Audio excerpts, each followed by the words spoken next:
Oke, balik lagi di Koja Sastra. Masih bersama saya Ribut Tawandi di sini di FM 91,2 Radio Kota Batik News Interaktif Solutif. Terima kasih ya yang tetap setia bersama kami, dan terima kasih juga yang ikut nyimak di TikTok ya. Ada Puji, ada banyak banget lah pokoknya. Saya nggak bisa nyebut satu persatu. Tapi yang penting semoga aja informasi yang kita ataupun obrolan kita ya yang kita bahas pada malam hari ini bisa menginspirasi kita untuk melakukan sesuatu, doing something untuk Indonesia. Gimana, kedinginan? Enggak. Kirain kedinginan. Oke, balik lagi nih. Nah, ngomongin soal apalagi sekarang ya bahasa Indonesia itu diakui oleh UNESCO sebagai bahasa internasional sekarang. Nah, ini adalah salah satu diplomasi budaya yang teramat keren sih menurutku, karena negara sebelah saja ngerasa iri banget loh Malaysia. Itu aku punya ceritanya tuh. Gimana dong ceritanya? Iya, aku punya cerita behind the scene-nya tuh, perjuangan untuk membawa bahasa Indonesia ke diakui UNESCO itu. Jadi kemarin waktu di Jakarta itu kan yang berangkat ke Paris waktu itu di sidang pleno itu kan Prof Amin, kemudian atas sana KBRI London dengan Kemenlu dan macam-macam lah ya gitu, setim itu ke sana. Dan di sidang itu Malaysia sudah ditanyakan kenapa kok bahasa Indonesia dianggap penting masuk ke UNESCO gitu, karena disebutkan ada data nih, karena penggunanya segini, orang asing yang sudah mahir berbahasa Indonesia itu segini. Kita bicara by data. Nah, udah mau oke. Kemudian pembahasan terakhir itu adalah penggunaan nomenklatur atau kata apa nih yang mau ditaruh di surat keputusan lah kalau kita mah ya di UNESCO itu tuh. Nah, itu Malaysia ngusul Melayu. Gitu. Karena bahasa Indonesia tuh aslinya Melayu. Jadi harusnya nulisnya bahasa yang diakui UNESCO itu adalah bahasa Melayu gitu. Orang Malaysia boleh ya speak up kayak gitu. Nah, kemudian si Prof Amin ini bersikukuh kalau ini proposal atau apa yang diajukan diperjuangkan oleh orang-orang hebat ini itu akan diakui, maka Indonesia menolak untuk menggunakan bahasa Melayu. Gitu. Kalau mau ditetapkan maka kita meminta bahasa Indonesia. Nah, di situ ditanya, apa argumentasimu kenapa kok nggak mau pakai bahasa Melayu? Padahal bahasa Melayu itu bahasa aslinya bahasa Indonesia. Akarnya bahasa Indonesia. Dan itu terus kemudian Prof Amin dengan sangat luar biasa menjawab bahwa kami orang Indonesia dan di Indonesia yang berbahasa Melayu itu hanya sebagian kecil dari orang-orang yang bicara bahasa Indonesia, dan itu sudah sudah digaungkan dari tahun 1928 bahwa bahasa persatuan Indonesia itu bahasa Indonesia. Bukan bahasa Melayu. Jadi penggunaan kata Melayu tidak tepat untuk merepresentasikan bangsa Indonesia. Di situ langsung baik kalau begitu, diterima argumennya, langsung ditetapkan bahwa penggunaan kata untuk diakui UNESCO itu bukan bahasa Melayu tapi bahasa Indonesia. Itu yang nggak dibahas karena sangat sensitif ke tetangga sebelah. Tetangga sebelah kan sempat ramai banget, bahkan Prof Amin itu sampai menerima ancaman ya gitu kan. Dianggap pengkhianat karena kan sama-sama Melayu tapi kok nggak mau naruh kata Melayu gitu. Nah, kata Prof Amin, loh, pengkhianat gimana, orang yang berjuang yang dari awal 2022 loh perjuangannya itu sampai bisa di approve sebagai bahasa internasional itu kan bahasa bangsa tetangga itu kan nggak ngapa-ngapain kasarnya. Nah, ketika di top bahasa Melayu kan dia cuma dapat kreditnya doang dan yakin pasti diakuisisi bahwa ini bahasa kami kan gitu. Itu cerita behind the scene yang tidak diceritakan orang-orang. Jadi baik ketika saya dengar cerita langsung itu dari Prof Amin itu berasa real banget, kayak perjuangannya supaya kita diakui gitu loh. Jadi bahasa ke-10 ya, di internasional di UNESCO. Wow, aku baru dengar nih cerita yang versi ini. Karena kalau di beberapa konten itu kan aku nonton aja sih ya. Dan memang negara sebelah kita ini kan memang luar biasa. Kalau ada apa-apa dikit yang diakui oleh dunia dari kita, langsung deh. Dan sebenarnya upayanya itu sudah ada di tingkat ASEAN, di tingkat ASEAN. Tapi di ASEAN itu sistemnya penetapannya bukan sidang pleno, tapi ini kayak kalau harus penuh. Kalau ada satu saja anggota yang tidak sepakat, maka tidak bisa digolkan. Ya, benar. Nah, karena itu si tetangga sebelah ini pasti jadi satu-satunya yang tidak sepakat kalau bahasa Indonesia itu dijadikan bahasa internasional di ASEAN. Nah, akhirnya Prof Amin juga di situ yang menjadi perwakilan waktu itu, jadi atasnya bilang gini, oh kalau di ASEAN aja kita nggak mungkin kan ini menunggu hidayah ini kan nggak mungkin tetangga sebelah ya. Yaudah kita loncat aja lah, nggak usah ngurusi ASEAN tapi kita langsung ke UNESCO. Nah itu kan kayak telak ya, pukulan telak gitu loh. Secara diplomatik kita Itu kemenangan besar.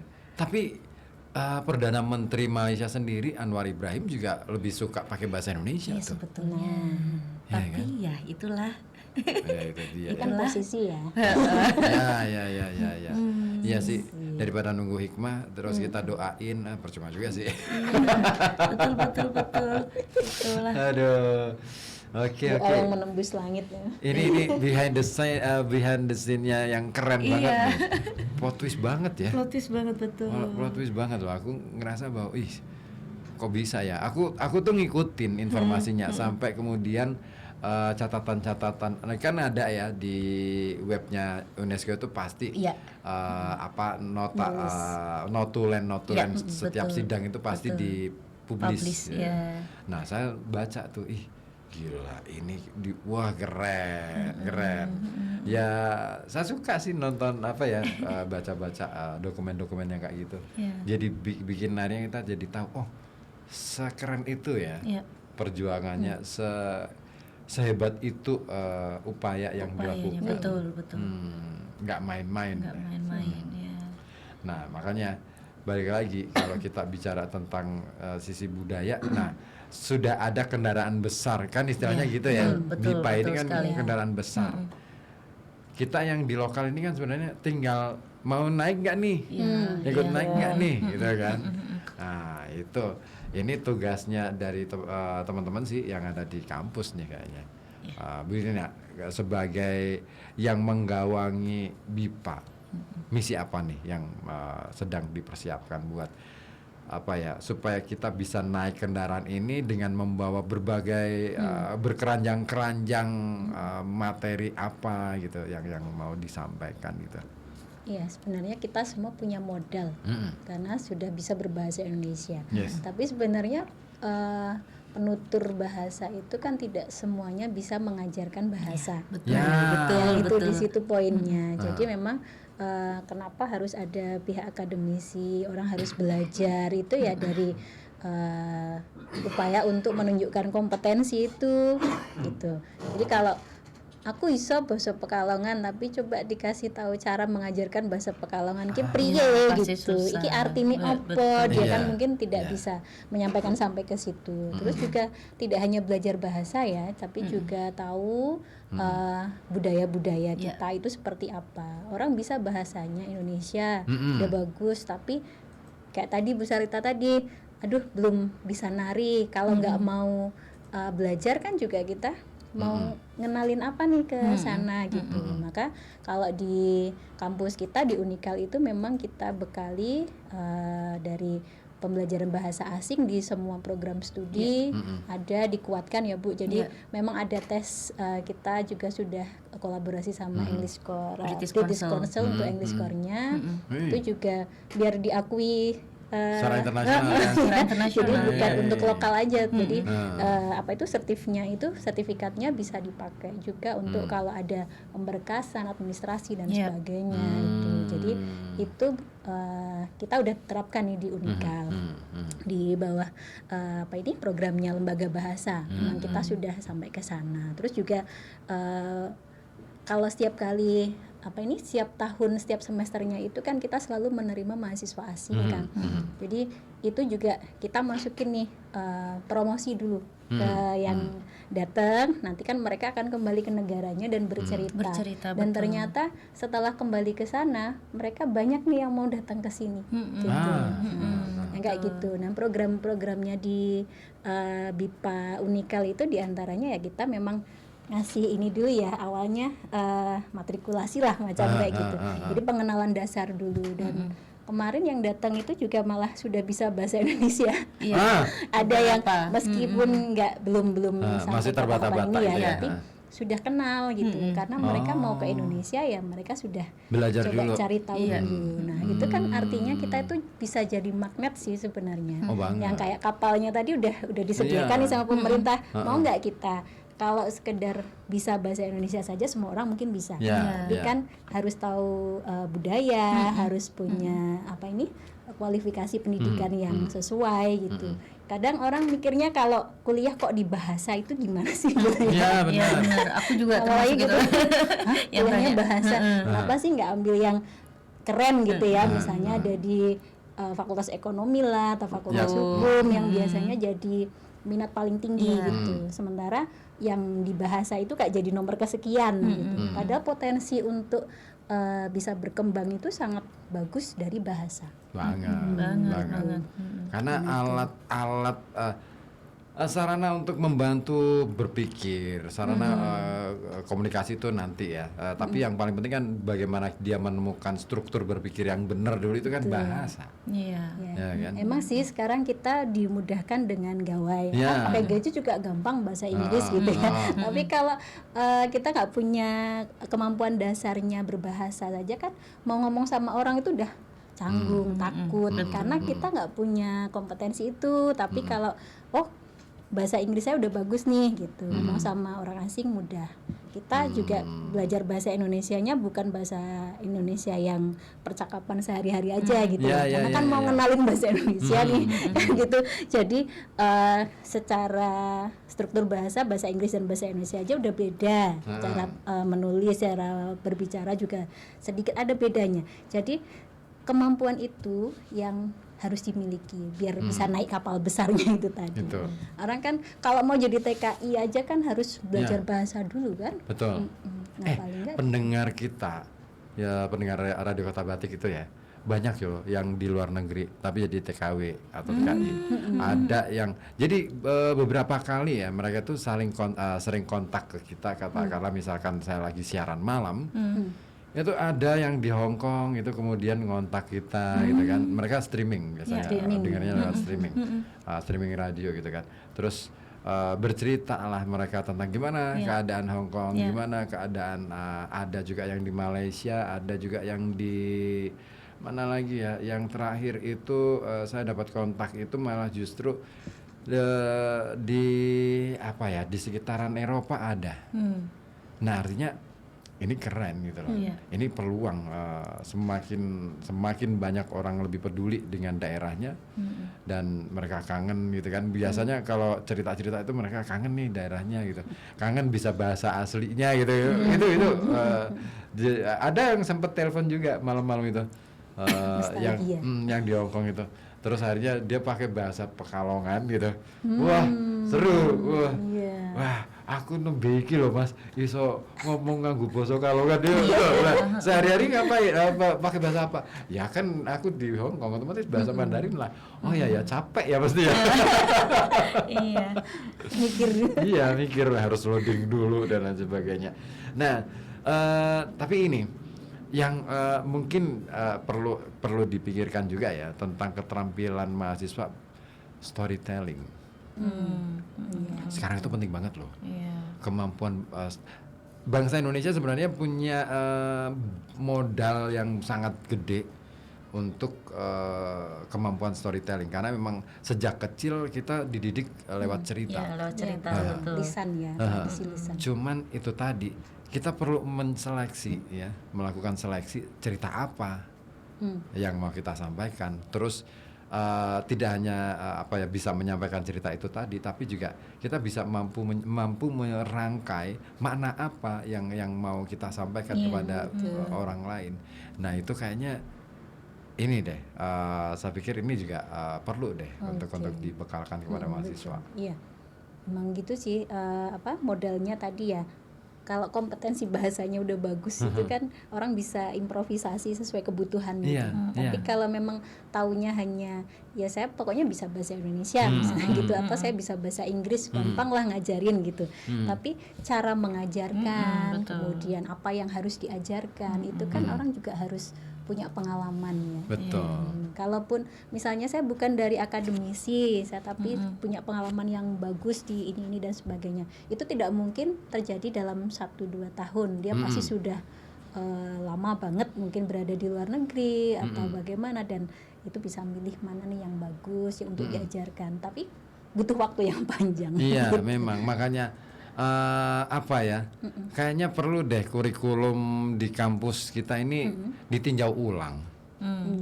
Menurut gue ya, ditinjau ulang. Artinya apakah sudah menjawab kebutuhan bukan hanya secara teknis, tetapi paling tidak cara berpikir itu loh. Iya, betul. Membangun cara berpikir itu penting banget. Karena gini, banyak ya, saya ketemu dengan kawan-kawan mahasiswa yang sudah lulus dan lain sebagainya. Mereka baru ngeh ketika di luar ternyata ternyata saya butuh pengetahuan tentang ini, tentang ini. Jadi ketika kayak kami ini kan ada nih kegiatan ngaji sejarah dan lain sebagainya, itu menjadi kebutuhan mungkin awalnya sekunder, bahkan mungkin tersier, sampingan banget. Tapi begitu mereka ngikutin, oh ya ternyata aku butuh ini, supaya saya bisa cerita sama katakan misalkan yang jadi guru, supaya saya bisa cerita sama murid-murid saya, supaya oh ternyata Pekalongan ini awalnya begini, oh gini. Wah itu saya pikir penting banget loh materi-materi yang kayak gitu tuh. Yang dulu kita pernah collab ya Kang di sejarah sastra, kemudian mata kuliah folklore, ya gitu. Itu kan memang ada, kalau di Unikal itu diajarkan gitu. Jadi memang ada mata kuliah yang mencoba lah kita bangun, paling nggak kenal dulu sama lokalnya kita. Kita itu identitasnya apa sih? Nggak cuma melulu batik. Gitu. Betul. Nah sebenarnya ada cerita apa di Pekalongan gitu. Itu cerita itu kan versinya banyak. Nah, kita kan bisa melihat dari banyaknya versi lalu dipolakan. Nah kalau sudah tahu polanya, paham polanya, pasti dia akan bisa improvisasi tuh. Oh iya. Gitu. Iya. Gitu. Itu yang apa ya namanya di materi pembelajaran di kampus itu yang terus dijalankan sampai sekarang. Itu. Jadi nggak cuma belajar bahasa, ya memang mata kuliahnya kayaknya dianggap remeh gitu ya. Iya. Menulis gitu ya. Iya. Tapi menulis, membaca, itu berat banget. berbicara itu nampaknya apa sih orang kayak gitu aja gampang gitu. Nah padahal kan yang kita nggak cuma bilang kamu yang penting bisa bicara, bukan bisa tapi terampil. Betul. Di bahasa Indonesia ada uji kemahiran berbahasa Indonesia. Kalau di bahasa Inggris kan juga ada TOEFL gitu ya. Nah, harusnya kalau kita mau keluar negeri itu ada syarat TOEFL, ya paling nggak kalau ada orang asing datang ke Indonesia harus lolos UKBI dong. Sudah berjalan sebenarnya. Dan itu sangat membantu misalnya kalau para pekerja yang datang ke kota sebelah nih. Itu juga mereka tidak hanya mampu datang ke sini bekerja, tapi juga memahami konteks budaya. Nah, salah satunya kalau di bagian kayak gini kita ada programnya BIPA yang memang untuk macam course-nya gitu ya. Course untuk tenaga kerja asing yang mungkin bahasa Indonesianya belum lancar atau baru mengenal dasar-dasar dan sebagainya, atau bahkan yang sama sekali gitu. Karena memang ada beberapa yang kita coba telusuri itu memang ada yang belum bisa bahasa Indonesia gitu. Ada yang sudah bisa, ada yang belum mahir gitu. Nah, kita memang memfasilitasi itu dari program BIPA itu biar yuk bareng kita belajar bahasa. Tidak hanya bahasa, karena kalian berada di sini ya paham dulu juga sama lingkungannya dan sebagainya. Oke, ini asik nih. Ada satu hal yang saya kira juga perlu dipikirkan lagi, kaitannya dengan bagaimana kemudian media itu tersentuh oleh BIPA juga. Karena percuma juga dong kita memproduksi banyak informasi terus kemudian itu nggak terbaca oleh orang asing yang datang ke kita. Iya, betul. Ya kan, katakanlah misalkan sebut merek aja deh, koran Radar Pekalongan kemudian dikirim ke salah satu pabrik yang ada di kawasan industri internasional. Terus siapa yang baca? Paling satpam kan? Ya kan? Ya kayaknya ya, nggak tahu ya. Maksudnya bagaimana supaya ini juga bisa dibaca oleh orang asing ini. Nah makanya kan kita perlu tuh gimana cara struktur penulisan karya jurnalistik yang katakanlah yang akhirnya bisa diterima oleh orang-orang asing yang baru kenal bahasa Indonesia. Itu kayaknya perlu tuh dipikirin tuh. Itu bisa menjadi inkubasi tuh akhirnya kampus. Boleh. Iya, penting banget loh menjadi inkubasi. Jadi betul. nanti kan bisa dikembangkan bagaimana kemudian karena aku iri sebenarnya kalau aku ngelihat di kampus-kampus luar negeri, kenapa ya Harvard itu bisa membuat kelembagaan tersendiri untuk ngurusin jurnalistik, ya kan? Kemudian di beberapa kampus-kampus yang gede-gede, kok mereka bisa, kita kok nggak kepikiran, nggak bisa, kita kok nggak kepikiran untuk seperti itu gitu loh. Eman banget. Nah itu makanya penting tuh. Boleh. Mengarah ke sana sih sebenarnya. Udah Media zaman sekarang itu kan kesana. geliatnya udah kelihatan. Betul. Nah aku mau ke Bu Sarita nanti. Saya pengen ngobrol seputar ketika nanti ketemu dengan penutur orang-orang asing. Oh iya, mengenalkan budaya itu apa sih yang dikenalkan? Tapi nanti dulu deh. Oke, kita mau jeda dulu ya di kesempatan malam hari ini. Jangan kemana-mana. Tetap aja di sini ya, tetap setia di FM 91,2 Radio Kota Batik News Interaktif Solutif, masih di Koja Sastra.